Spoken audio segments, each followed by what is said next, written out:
Hi, I'm Ray. Welcome to my July 2026 reading journal wrap-up. Guys, I read so much in July. The month was so long and somehow I read every day and I managed to finish 10 books in July. I have honestly no idea how I did that. This reading journal videos kind of unhinged. I'm kind of running on fumes right now as I'm recording this voiceover because I just realized that I haven't recorded this yet. So this is how this is gonna go. I'm sorry for my lack of cohesion in this voiceover. So for the cover, I realized that I was running out of space in my journal and we don't want that. So what I decided to do that I was going to change the format of what I was doing in my covers. So we are changing the format. We are making it shorter. Instead of spanning 2 spreads with a Dutch door, we're making it 1 full spread with just a simple thing. So we're doing one pretty thing with that cute sticker illustration by Bella Illustra on one side, and with stats on the other side. That's what we're going for. And viewers of the channel will notice that this is very different from what I'm doing, but sort of following the same idea where most of the decorations go on the left and all the stats go on the right. That's what we're going with. And I just went with this really beautiful illustration by Bella Illustra, who is an illustrator from my hometown of Manaus, and she's gorgeous. She's so cool.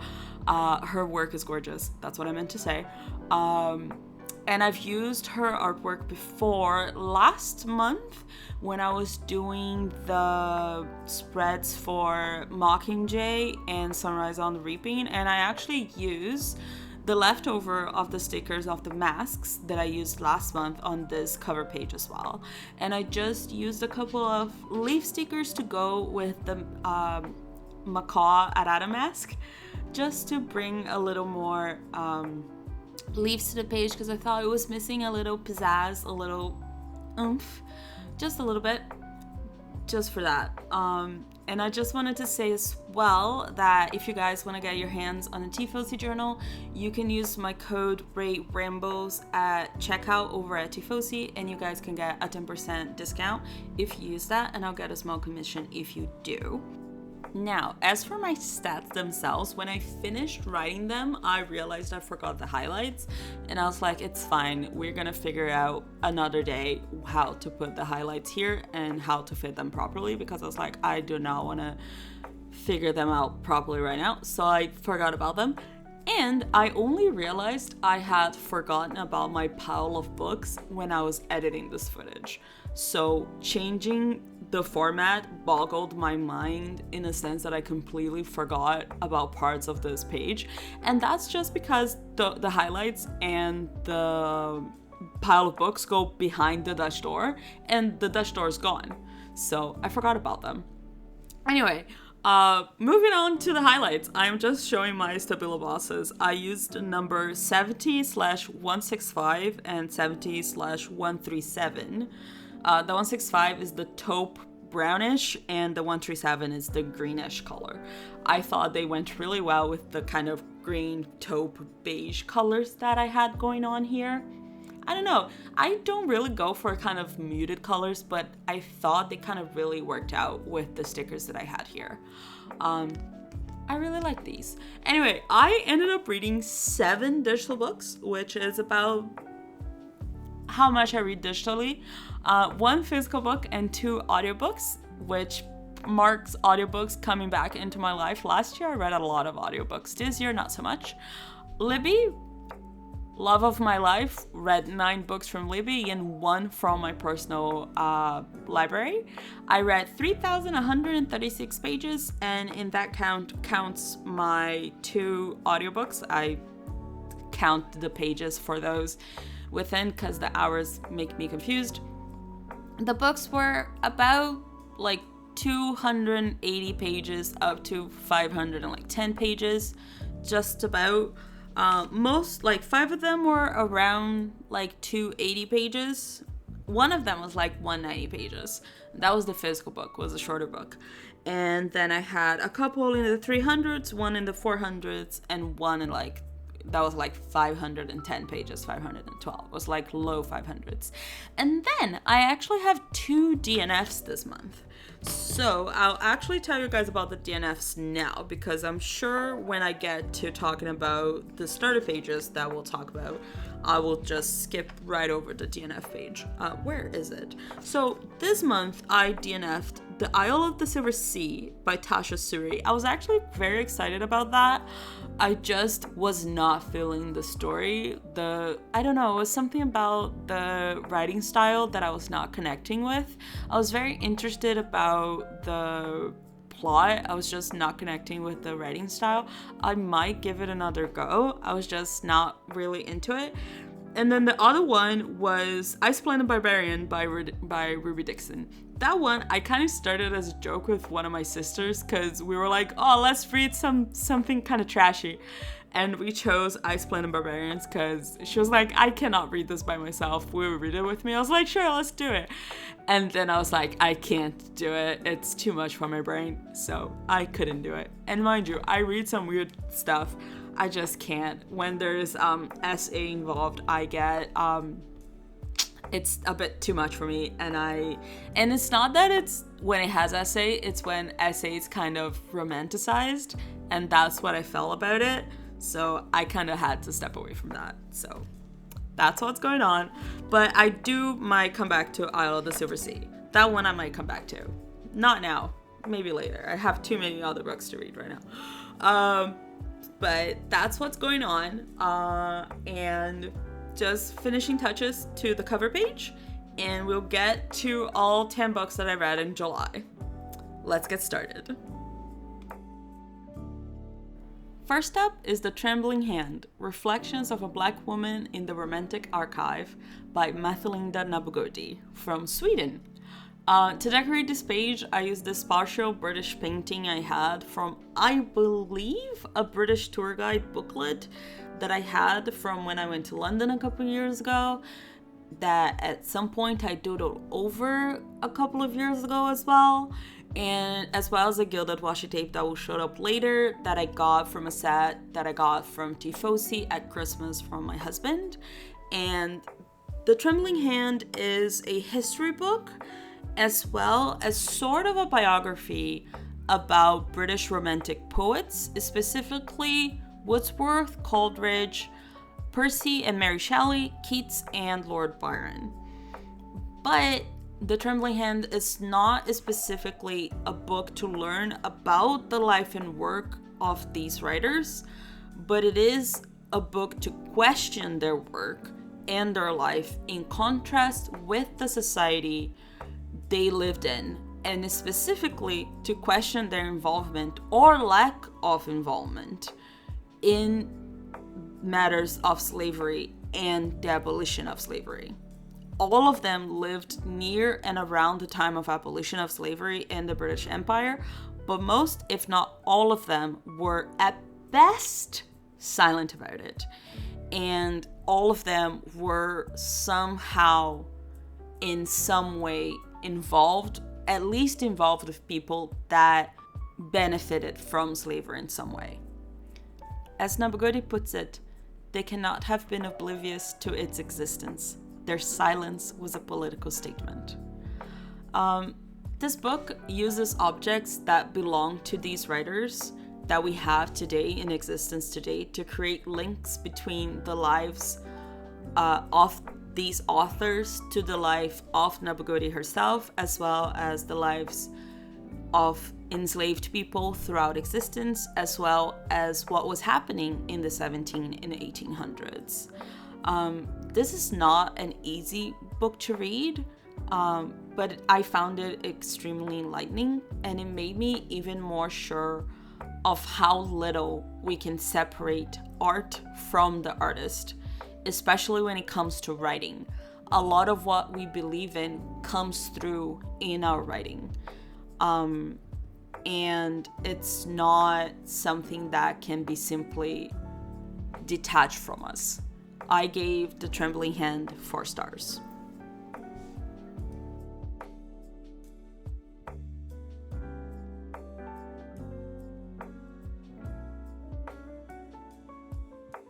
So next up, I actually read number 11 of the Apothecary Diaries, but I also read number 12, so we're doing a double spread for those. So the next book we're talking about is number 49 of the year, or Heart of Iron, the third book I finished in July.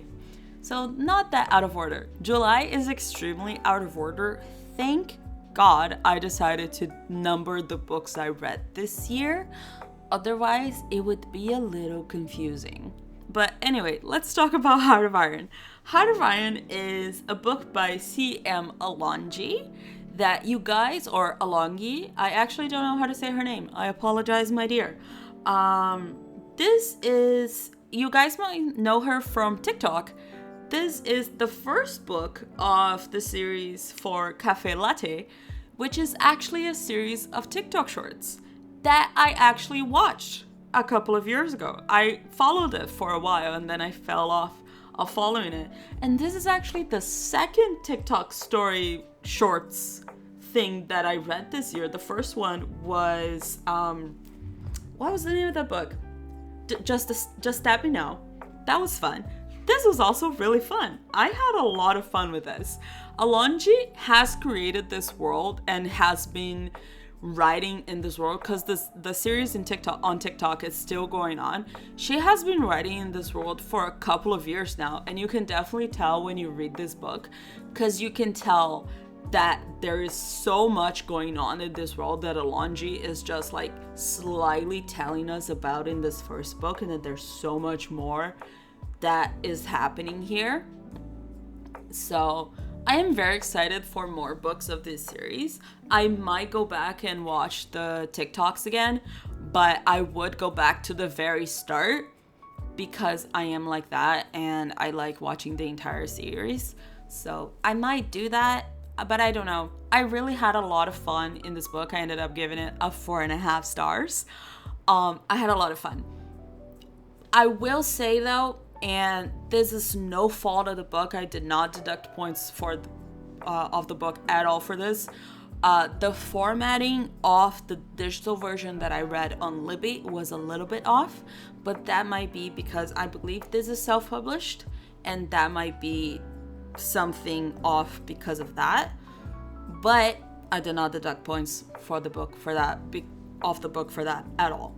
It's just a little bit annoying, and it's very little. It's like the beginning of chapters was a little bit off, but the story is really cool. I had a really good time with this, and I just used this cool PT tape that I had that I used in the start of my journal, and I just went with that and I realized I did not speak about this book at all.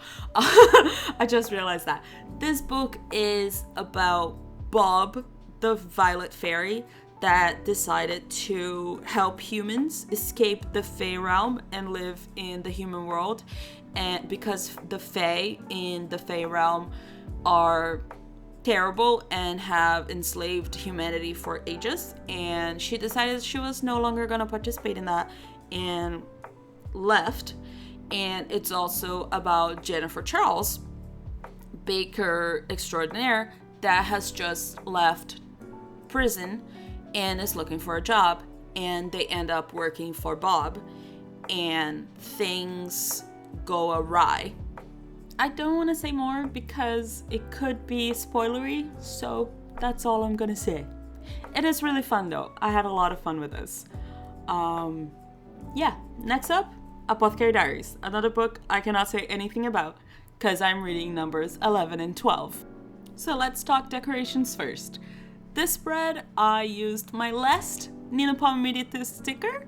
I need to get more Apothecary Diary stickers because I also used my only Ali Azeitona sticker, and I no longer have any Apothecary Diary stickers. So I either have to make my own or I need to get my hands on more. So we'll see what will happen first. I'll either draw or I'll buy more stickers. We'll find out next time on the Discovery Channel. What? I don't know.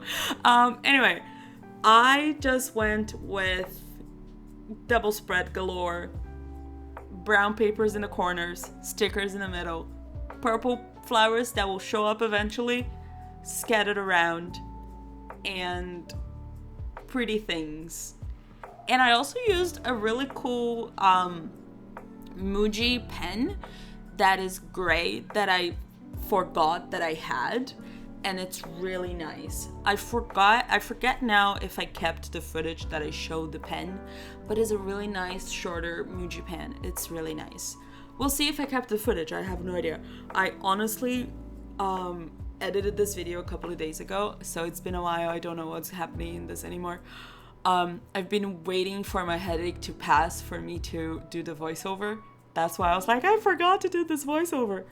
Anyway, whenever I do Apothecary Diaries, I'm like, what am I going to talk about Apothecary Diaries? Because I cannot talk about the books because I'm so far into the series that I do not want to spoil who doesn't read the series, because I want everybody to read it, but I don't want to spoil you, because the fun about the series is not to get spoiled about it and like have fun with the story. Anyway, let me do a pitch so you guys can get into the Apothecary Diaries and get insane about Jinmao with me. So here's the deal. Apothecary Diaries is an ever-expanding series empire, honestly, written by Natsuo Hyuga, in which we follow the poison-obsessed Mao Mao as she gets roped into the political machinations of the country of Li, and she initially gets roped into political machinations by the higher-up Jinshi in the interior palace. That's all I can say. And the country of Li is sort of loosely based in Imperial China. And Natsuo Hyuga is Japanese. It's fine. Don't worry about it. I say the Apothecary Diaries is kind of like this ever-expanding empire of a story because it was originally a web novel that has become novels like books, which is what I'm reading, but it's also has been turned into 2 different manga adaptations, and it has also been turned into an anime adaptation, and is soon to be a live action movie adaptation, and we're about to get an anime movie as well that is going to be a new story written by Natsuo Hyuga herself. I am so excited about that movie coming up. It looks so pretty. We just had the trailer drop a couple of weeks ago. I am so excited. It looks so pretty. Anyway, it's like the biggest series anime out of Japan right now. I am obsessed with this. I cannot say anything about these books, so I'm just gonna like slightly tell the vibes of number 11, number 12. Number 11 is my favorite book out of the series so far. It's the one that got 5 stars that I said in my last video that I had an Apothecary Diaries that got 5 stars. It was number 11 because I can't say anything. But it got 5 stars. It's really good. I had a lot of fun with number 11. And then number 12 is also really fun, but characters are separated, and I get sad when characters are separated for longer periods of time, so I don't get as much fun out of it. That's why I got 4 stars. So number 11 got 5 stars, number 12 got 4 stars. Yeah. And in number 12, we get the backstory of a secondary character, which was really good. I really liked her backstory. I'm not gonna say of who, but that was really good. And we also get a backstory of a different secondary character, number 11, that was also very good. His backstory was also very good. We got a lot of backstory on both of these books. Very good happenings in these both. And in related news, the Brazilian version of the Apothecary Diaries are finally coming out. I got my hands on number 1. I cannot tell you who translated them because I totally forgot her name and I don't have the book in my hands right now to tell you. So we will find out together when I talk about it, when I eventually read it. But I'm only reading that whenever I'm able to after I'm able to finish the Apothecary Diaries in English, because I want to finish the books first. My curiosity is stronger than my hate for Kevin. Kevin, when I catch you. As you all know, if you've watched my videos before, I am not a fan of the translator Kevin Steinbeck. I have beef with him. In some books, he's not the best. I question his translation sometimes. It's fine. Hashtag it's not. It's okay. So I'm looking forward to reading a different translation in a different language, because the Brazilian versions were translated directly from the Japanese. So I'm very excited. And Brazil has a lot of Japanese people, and I'm pretty sure, if I remember correctly, the translator is descendant of Japanese people, because I'm pretty sure she has like a Japanese name. So I am excited to read the Brazilian version of the Apothecary Diaries. But I depend on Libby to finish the Apothecary Diaries in English, because I am reading them on Libby. So I am currently waiting, and I'm on hold for number 13. And I think my hold is like 3 weeks of wait right now. So I might be able to read numbers 13 and 14 in August still, depending on how fast other people read it. So we'll see how it goes. If not, it's fine. It's gonna be fine. I'll read them as fast as I can.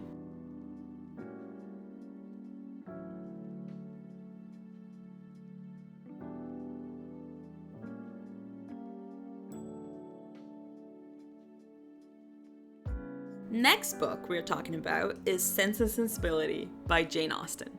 Firstly, I want to say I love Jane Austen. This is her third book that I read, and I thoroughly enjoyed my time with the Dashwood sisters. Austen's wit and sarcasm shine brilliantly here, and her judgment of most of her characters in the story is actually quite harsh, I thought, and I actually really enjoyed that. And I think this book is much more about Eleanor, as she's honestly the only character that escapes Austen's judgment. And Marianne just happens to be the one with the whirlwind of romance, and we get caught up in her story, and Eleanor kind of gets caught up in Marianne's whirlwind. And that's kind of like how I saw the story going on. I gave Sense and Sensibility 4.5 stars. But that's not what I want to talk about here.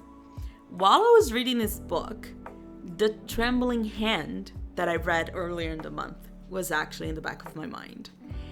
And it was in the back of my mind because Sense and Sensibility came out in 1811. You know what else happened in 1811? The slave trade was abolished in the British Empire. And Jane Austen died not long after in 1817. And she died several years before actual abolition in England. That happened in 1833. And this is all like me in my ramblings in my head. She lived her entire life while millions of people were still legally enslaved in England by the British Empire, across the world, in the Americas, and in the West Indies. Her books are about rich landed aristocracy, and she uses her wit and sarcasm to judge these people. How many of her characters, were they real people, would be involved in the slave trade, in plantations, in slavery in the Americas, or exploitation in India? Colonel Brandon in this book fought in the West Indies, for example. How much violence was he involved in? If he was a real person, like how much violence was he involved in, right? And I don't bring this up to diminish her at all. I think her writing is absolutely brilliant. I bring this up because it was something I never thought about when I read classics before. And because I've been reading more classics, it's a perspective that I find really important to bring when I read classic books nowadays. And it's a perspective that I didn't bring when I read Frankenstein last year, for example. And is a perspective that helps me understand the feelings that I had reading that book last year. And it's also a perspective that made me wonder how different Austen might have written had she lived longer, had she lived later in the 1800s, had she seen abolition, how much would that have impacted her work? Like, how would that have changed her world and her point of view? And would we even perceive that in her work? You know? That's what I was thinking about sometimes while I was reading this book. Great book. My brain went in a different direction sometimes. But let's move on. Now, as I said, I read 10 books in July, but I did not give everybody a full page. So this is me deciding who was gonna get the last full page, because the other 4 were gonna get half pages. And I decided on The Center by Aisha Manazir Siddiqui, who I believe is a Pakistani London-based author. I could not confirm she's Pakistani. All the information I found said she's London-based. I'm assuming she's Pakistani because the main character of this book is Pakistani. I might be completely wrong though. So take what I say with a big grain of salt. That being said, The Center is about Pakistani translator Anisa Elahi that finds about this like super secret-y language school that says that you can learn a language completely in 10 days, and she wants to participate, and shenanigans ensues. This is a mystery thriller, and I did the audiobook for this actually, and the audio narration is done by Balvinder Sopal, and she's actually really good. She did like the different accents for all the characters, because you have Pakistani characters, you have Indian characters, you have British characters. It's really interesting. So she did all the different accents, was really cool. So definitely highly recommend the audiobook actually. The book itself, I gave The Center 3.5 stars because I thought kind of like the flow of the book kind of have its ups and downs. The plot was really interesting, but I thought that kind of like the relationships of the characters kind of have kind of like a meh flow for me. Kind of like that was kind of like the low point for me, and I think a lot of the book hinders on the relationships of the characters making sense. At least to me, that kind of what it felt like. And because the relationships kind of didn't make sense to me, a lot of it kind of felt in my opinion. I don't want to talk too much because I think the less I talk about it, the more enjoyment someone can get out of this book. So definitely don't read my words on the page when they show up in the video. That being said, I also did not really like the ending, which probably also brought down my enjoyment of the book. I will say that as well. That being said, I will probably always read a book about a translator because I really enjoy and find translation fascinating, which is why I have beef with Kevin. Because it's a fascinating career, I find it really important in the world. So, yeah. Moving on to the last page of July. So these 4 books ended up together in the page because I had less to say about them, and also I either did not want to do a full page for some of them, so that's why they're here.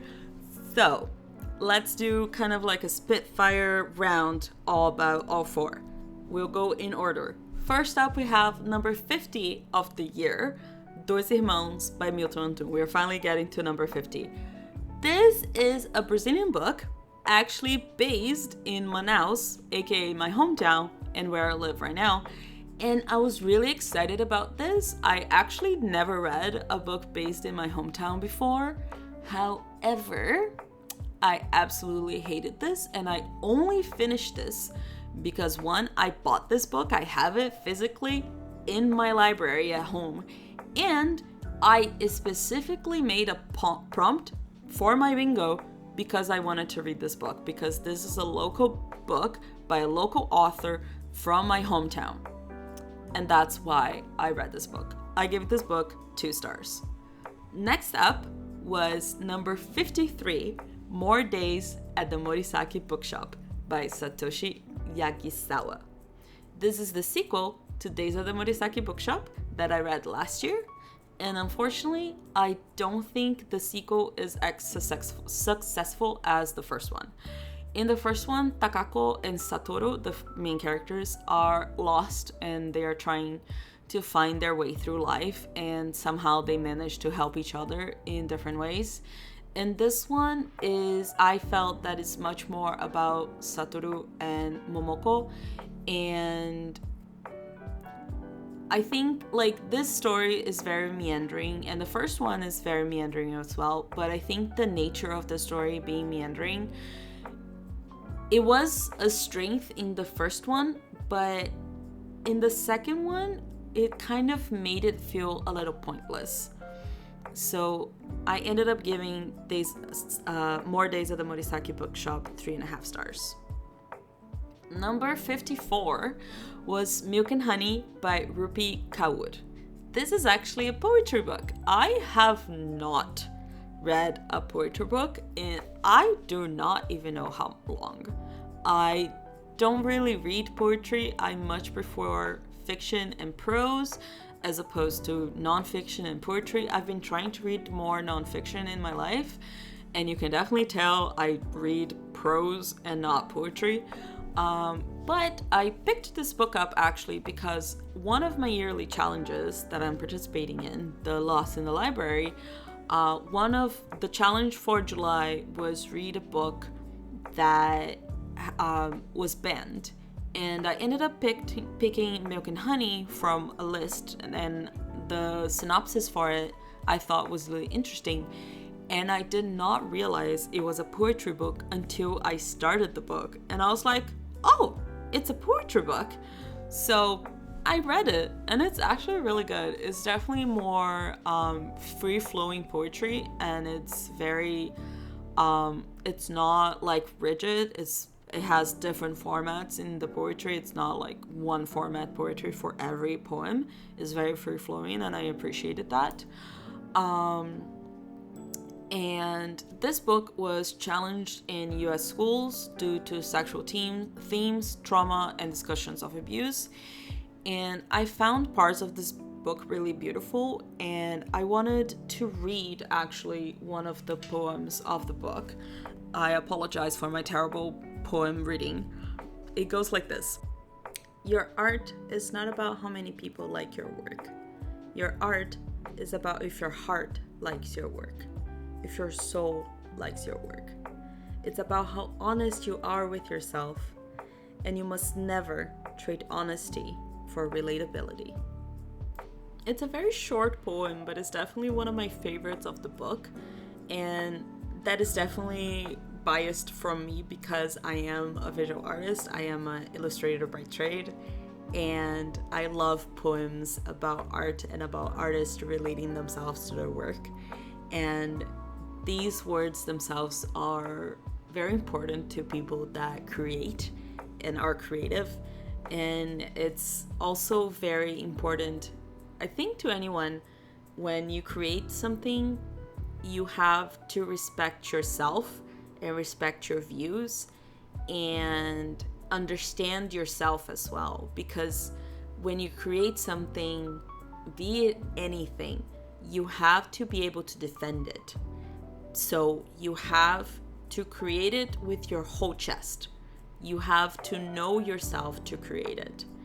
And I think this is what this poem is talking about.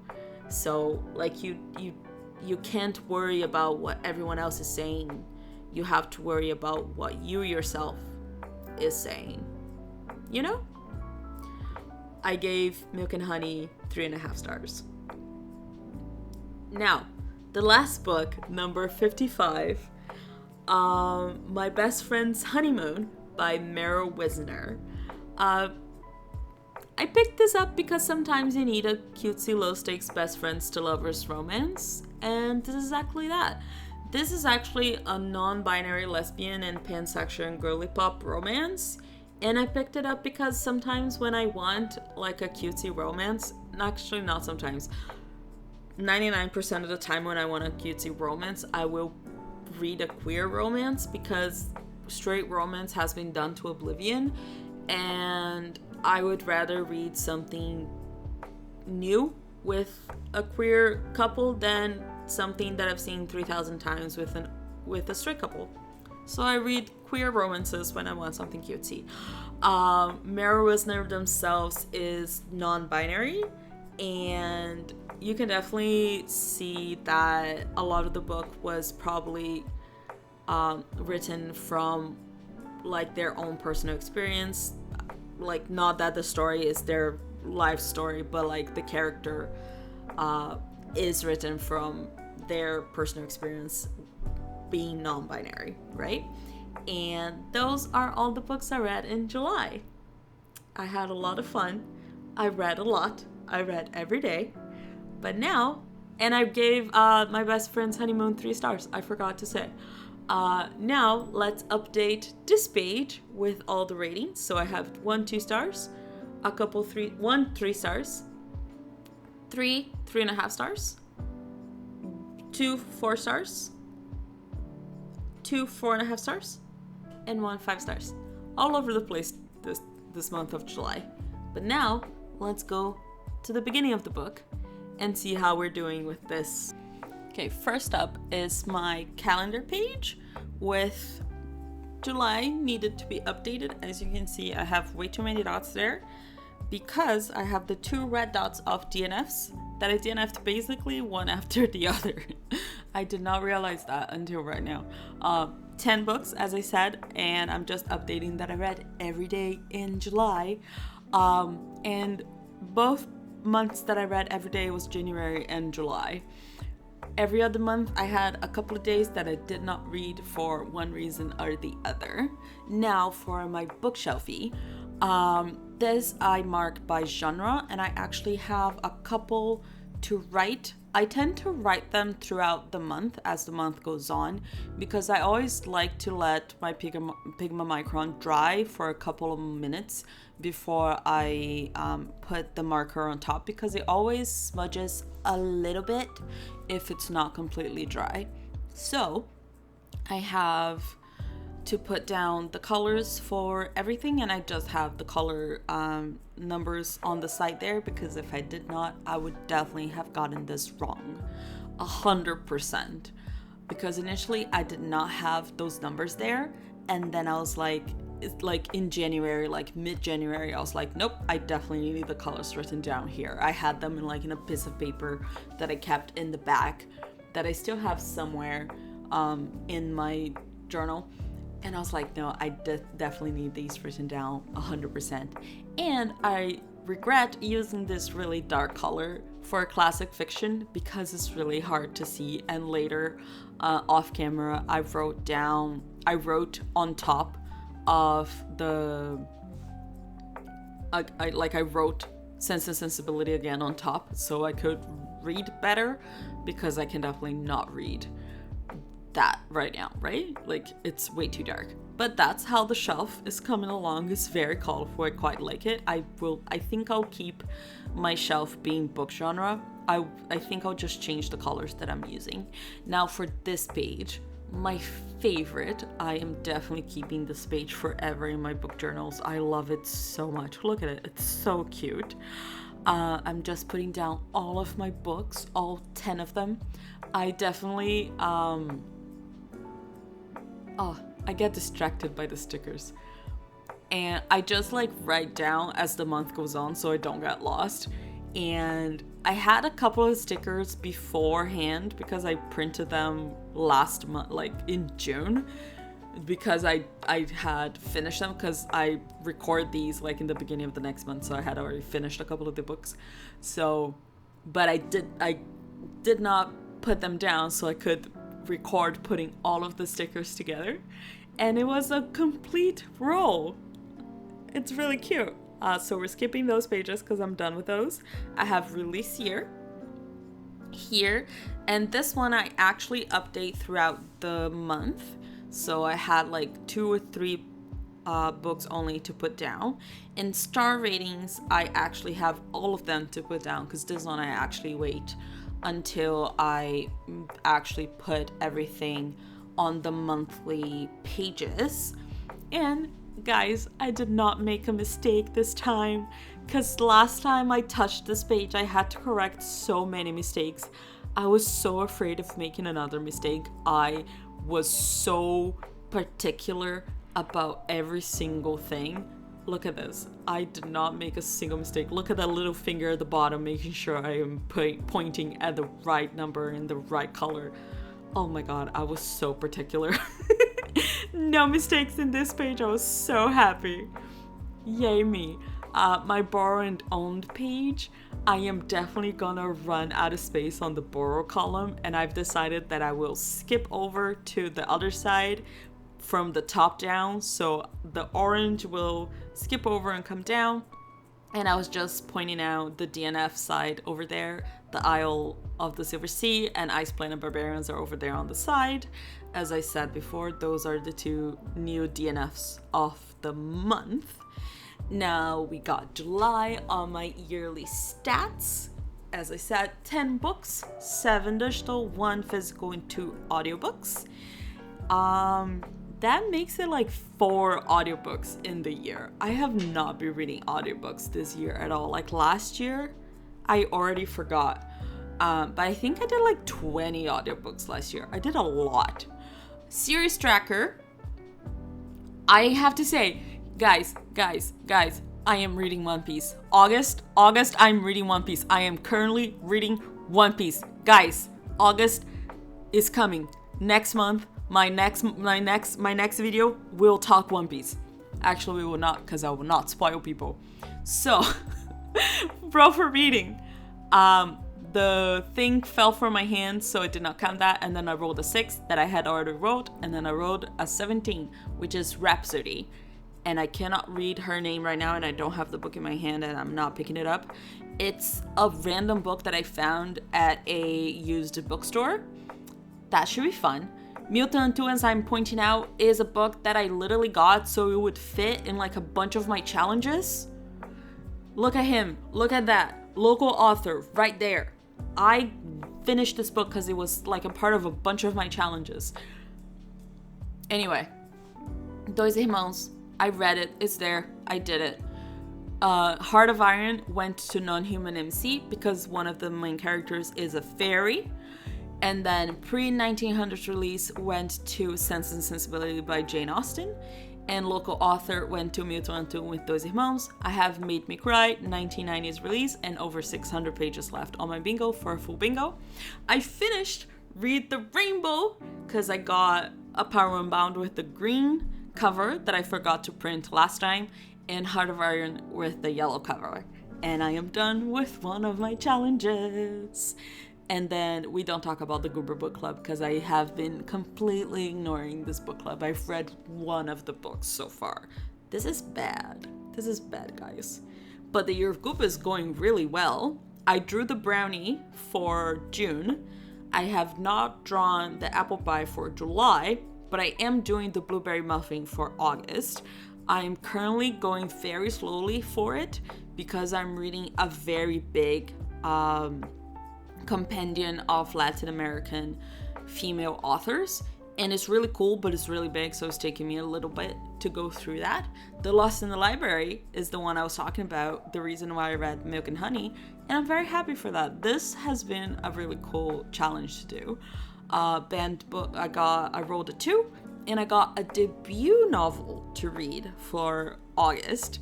I actually read a lot of debut novels, so we'll see what I end up reading for this. Right now I don't have anything on my radar. I'll have to take a look at what I have on my TBR, lost in my TBR, that I can like grab and be a debut novel for me to read. My best friend's Honeymoon went to Me, Mine, and Mine for the Buzzwordathon, and that's it. And here I'm just showing that I had an extra page to extend my bookshelf and my cover pages. And that's it for my pages. Yeah, I'm just putting down the 3.75 rating galore for the year, for July, and doing a quick flip through. I just want to say thank you so much if you've watched all of this really long video of me rambling about my books in July. Thank you so much for being here. If you are into that kind of thing, I would appreciate if you give me a like and a follow, and I'll see you next month. Bye!